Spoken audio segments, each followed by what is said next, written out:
Hello hi welcome back to my channel. ఈరోజు మనం చేసుకునే కర్రీ ఎండు చేపలు టమాటో కర్రీ. ఒక బాండీ పెట్టుకొని అందులో ఎండు చేపలు వేసుకొని మంచిగా వేయించుకోవాలి. అందులో ఏమన్నా పురుగులున్నా చెత్త ఉన్నా వెళ్ళిపోద్ది.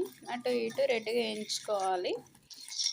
వేయించుకునే ముందే వాటికి ఉన్న తలభాగం అనేది తీసేయాలి. తలభాగం తీసేసి వాటి చేపలన్నిటిని నీట్గా కడాయిలో వేయించుకోవాలి. వేయించుకున్నాక మంచిగా తీసి కొద్దిగా చల్లారిన తర్వాత మనం నీటిలో రెండు సార్లుగా గిన్నెలో నీళ్ళు పోసుకొని 2 సార్లు కడుక్కోవాలి, బాగా పిసికినట్టు. అందులో చెత్త ఉన్నా ఇంతసేపు మనం వేయించినా సరే ఏమైనా బ్లాక్ ఉన్నా కానీ వెళ్ళిపోద్ది. మనం అందులోకి టమాటా ఉల్లిగడ్డ కట్ చేసుకొని ఒక బాండీ పెట్టుకొని నూనె వేసుకొని టమాటా ఉల్లిగడ్డని మంచిగా వేయించుకోవాలి. టమాటా ఉల్లిగడ్డ వేగినాక కొద్దిగా పసుపు వేసుకొని అందులో కరివేపాకు వేసుకొని పసుపు ఉప్పు వేసుకోవాలి. కొద్దిగా మగ్గనివ్వాలి. ఒక 5 మినిట్స్ మగ్గినాక మనం కడుక్కున్న ఎండు చేపలను అందులో వేసుకోవాలి.